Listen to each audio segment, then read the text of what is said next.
हरे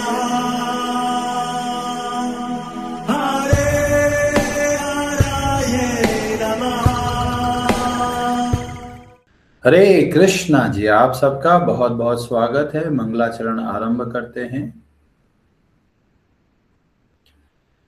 ओम नमो भगवते वासुदेवाय। ओम अज्ञानतिमिरान्धस्य ज्ञानाञ्जनशलाकया चक्षुरुन्मीलितं येन तस्मै श्रीगुरवे नमः। नमः ओम विष्णुपादाय कृष्णप्रेष्ठाय भूतले श्रीमते भक्तिवेदांत स्वामिनिति नामिने। नमस्ते सारस्वते देवे गौरवाणी प्रचारिणे निर्विशेष शून्यवादी पाश्चात्य देश तारिणे। जय श्री कृष्ण चैतन्य प्रभु नित्यानंद श्री अद्वैत गदाधर श्रीवासादि गौर भक्त वृंद। हरे कृष्ण कृष्ण कृष्ण हरे हरे, हरे राम राम राम हरे हरे। कार्पण्य दोषोपहत स्वभावः पृच्छामि त्वां धर्म सम्मूढचेताः।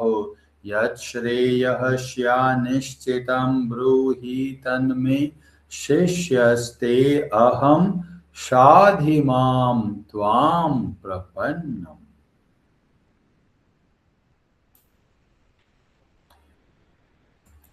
हरे कृष्णा जी, भगवद गीता अध्याय 4 का सार समरी स्टडी कर रहे हैं। आज है क्लास नंबर 2।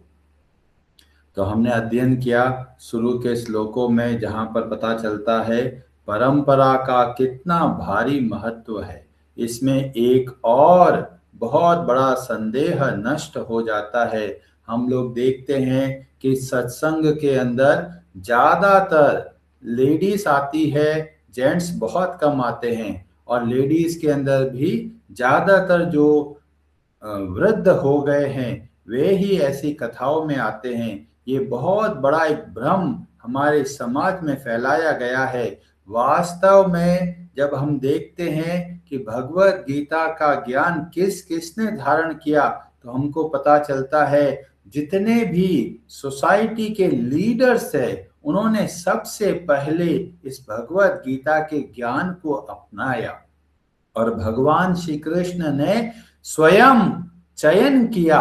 किन लोगों का चयन किया? स्त्रियों का चयन नहीं किया, और जो लोग बूढ़े हो गए उनका चयन नहीं किया है। भगवत गीता में जब भगवान श्री कृष्ण जब ज्ञान देते हैं तो बताया गया राज ऋषियों को ये ज्ञान दिया गया, जो सोसाइटी के लीडर्स है उनको ये ज्ञान दिया गया, क्योंकि वो आगे चलकर रोल मॉडल बनते हैं और समाज को सही दिशा की ओर लेके जाते हैं। पर न जाने कहां से हमारे समाज के अंदर भ्रम आ गया कि भगवत गीता तो बुढ़ापे का, रिटायरमेंट का प्रोग्राम है। पर वास्तव में खुद भगवान श्री कृष्ण ऐसे लोगों को ट्रेनिंग देते हैं जो बहुत बड़े लीडर होते हैं। और इस भगवत गीता का पूरा डिस्कशन अर्जुन और भगवान श्री कृष्ण के बीच में होता है। और इससे प्रेरणा मिलती है, जो घर के लीडर है, जो सोसाइटी के लीडर है, जो देश के लीडर है, उनके लिए भगवत गीता बहुत आवश्यक है। क्योंकि ये वो लोग हैं जो समाज को आगे बढ़ाते हैं, पॉलिसी बनाते हैं, तब उनके लिए बहुत जरूरी है इस भगवत गीता के ज्ञान को अपनाना।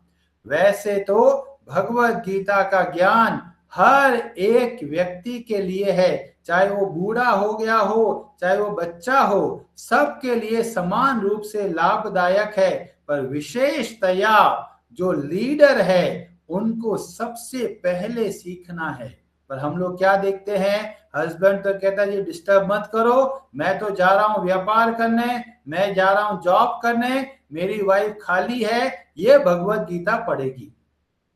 ऐसा नहीं करना है। हस्बैंड को भी पूरा ध्यान से स्टडी करना है, वाइफ को भी, बच्चों को भी, दादाजी को भी, हर एक प्राणी, हर एक व्यक्ति को इस भगवत गीता के ज्ञान का लाभ उठाना है।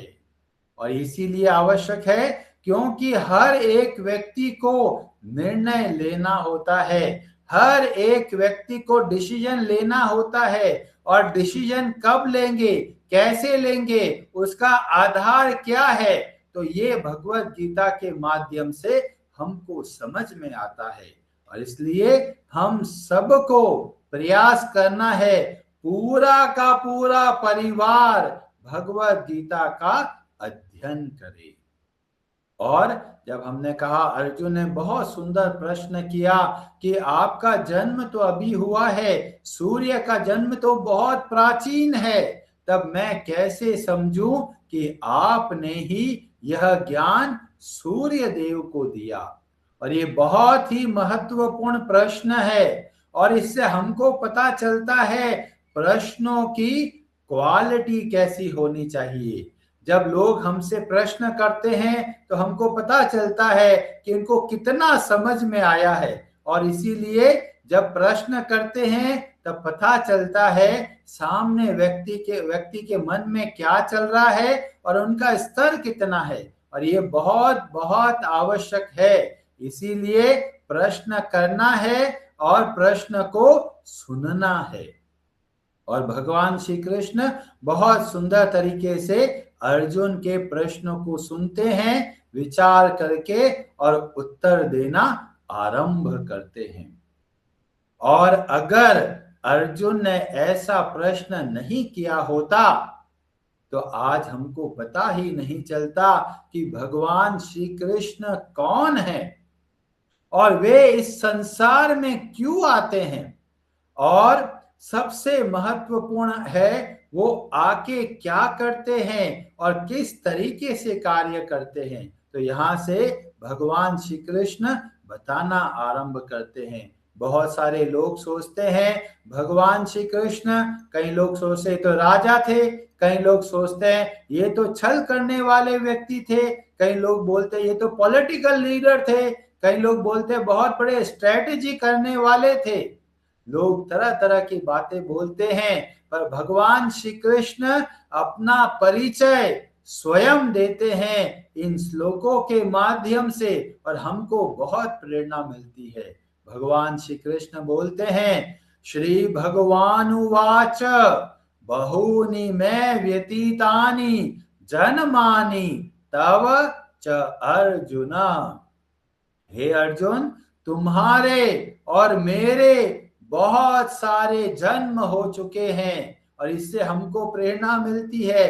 कई लोग सोचते हैं कि हम तो जब साधना करेंगे तो आत्मा परमात्मा में विलीन हो जाएगी, परंतु भगवत गीता के ज्ञान से हमको पता चलता है हम शाश्वत है, सदैव रहने वाले हैं, हम मर्ज नहीं होते, हम विलीन नहीं होते, हम हमेशा रहते हैं। और अंतर क्या है, अंतर भी रहेगा। और अंतर बोलते हैं तान्यहम वेद सर्वाणि न त्वम वेत्थ परंतप। हे अर्जुन, तुम भूल चुके हो पर मुझको सब कुछ याद है कि मेरे कितने जन्म हुए हैं और किस जन्म में मैंने क्या क्या कार्य किया है। तो यहाँ से हमको पता चलता है भगवान और हमारे बीच में बहुत बड़ा अंतर है। चाहे कोई कितना भी साधना कर ले पर कभी भी कोई भी व्यक्ति भगवान नहीं बन सकता। कई बाबा जी मिलेंगे जो कुछ साधना करके कुछ सिद्धियां मिल गई है, कोई आपके भविष्य के बारे में बताएंगे, कोई आपके दुखों के बारे में बताएंगे, कोई आपके दुखों को दूर भी करेंगे, पर कोई भी भगवान नहीं बन सकता क्योंकि हम सदैव शाश्वत रूप से भगवान के सनातन अंश हैं। और भगवान अपना परिचय देते हुए बताते हैं, अजो अपि सन्न अव्ययात्मा भूतानाम ईश्वरो अपि सन प्रकृतिम स्वाम अधिष्ठाय संभवाम्य आत्म मायया। ये जो भगवान श्री कृष्ण कौन है? भूतानाम ईश्वरो अपि, समस्त भूत प्राणियों के ईश्वर है, कंट्रोलर है। उनकी अध्यक्षता में ये सारा कार्य होता है। और पहले के जो दो शब्द का प्रयोग किया गया, अज अपि सन्न अव्ययात्मा, तो ये समानता है हमारे अंदर और भगवान में। अज कि हमारा जन्म नहीं होता, भगवान का जन्म नहीं होता, हम एक शरीर से दूसरे शरीर वो बदलते हैं। और अव्ययात्मा शाश्वत है, खत्म नहीं होते, चलते रहते हैं। और ये दो समानता है। पर तीसरा बहुत बड़ा अंतर है, भूतानाम ईश्वरो अपि, भगवान और हमारे बीच में ये बहुत बड़ा अंतर है। हम अणु की तरह है। अणु का मतलब होता है सूक्ष्म कण, स्मॉल पार्टिकल। और भगवान को बोलते हैं विभू।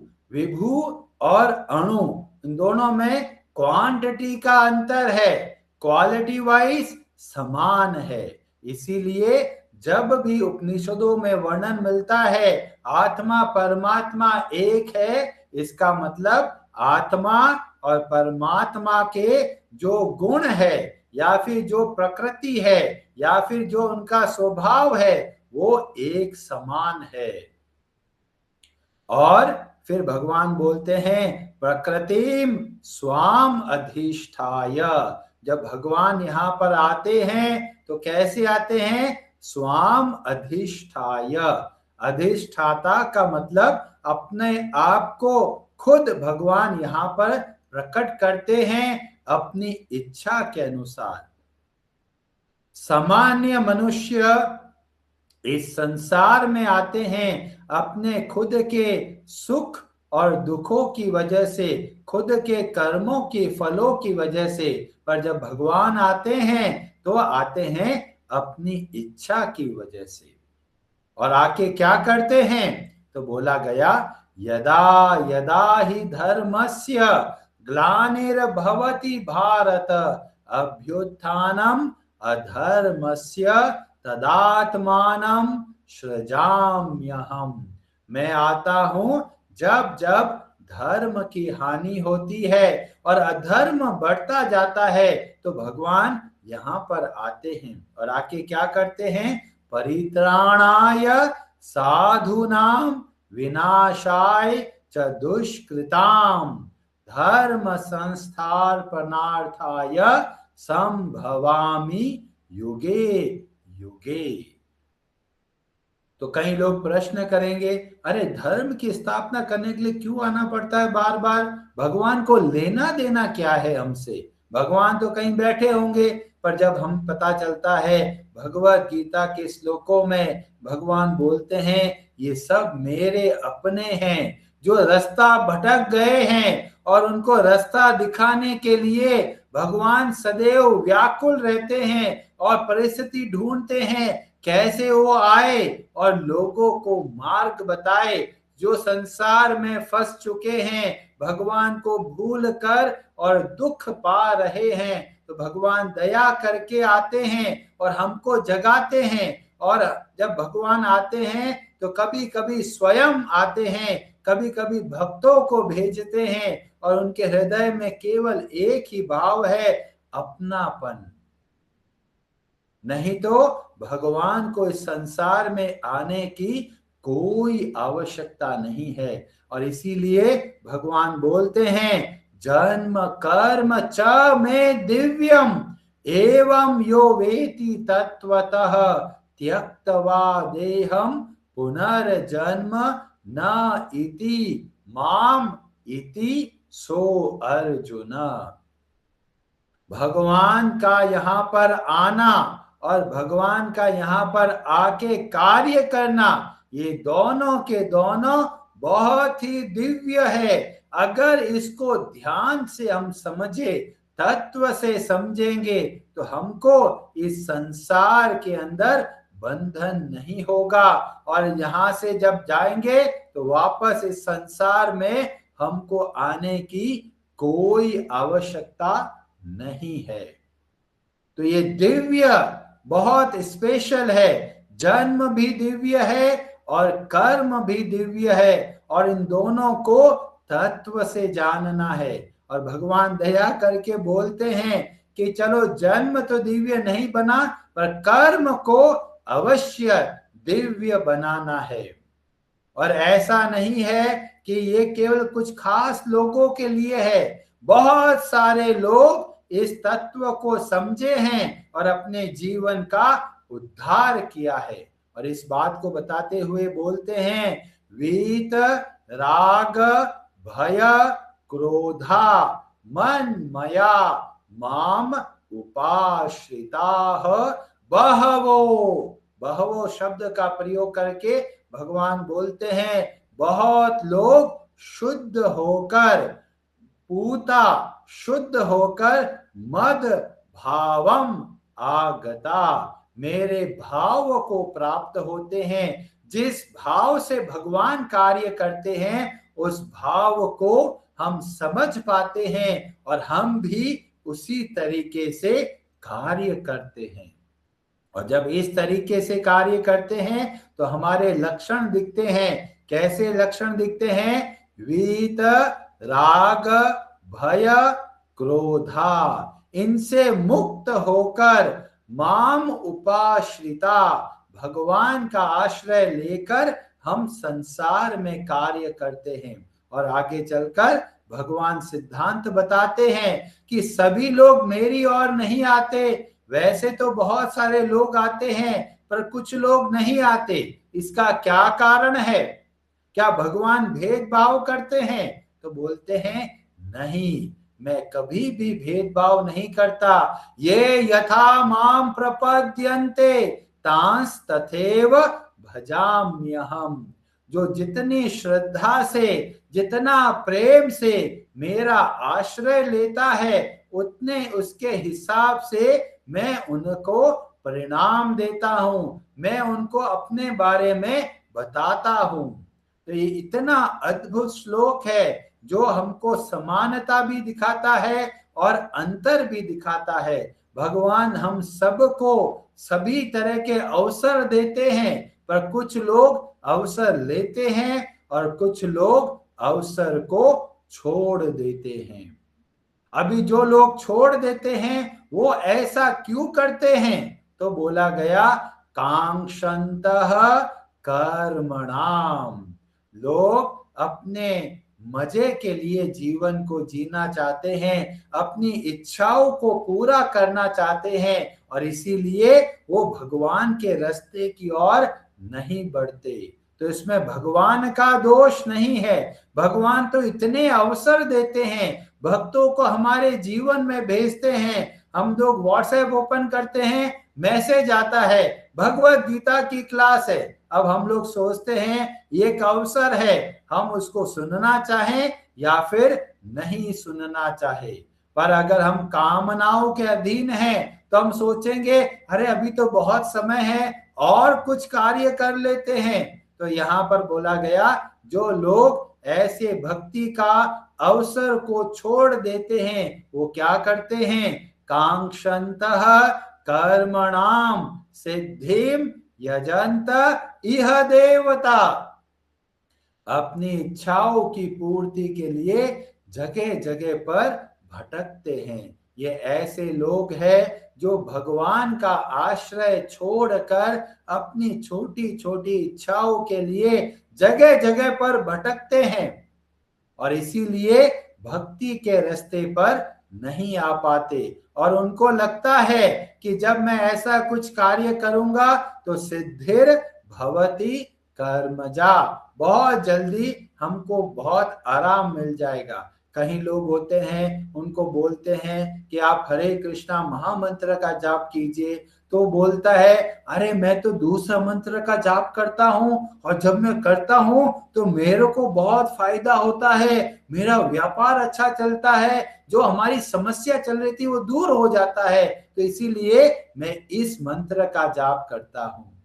बहुत अच्छी बात है, कर सकते हैं, पर मूल उद्देश्य है क्या हम वीत, राग, भय और क्रोध, क्या हम इनसे मुक्त हो पा रहे हैं? जितनी हमारी इच्छाएं पूरी होगी उतना हम और दलदल के अंदर फंसते चले जाएंगे। और जो लोग सोचते हैं अरे जी जीवन में बहुत दुख है, इसीलिए क्या करें जी, जगह जगह पर टोटका करना पड़ता है, तो थोड़ा सोचिए, बुद्धिजीवी बनिए। भगवान ने हमको दिमाग दिया है, हमको प्रश्न करना है कि ये दुख आ क्यों रहा है।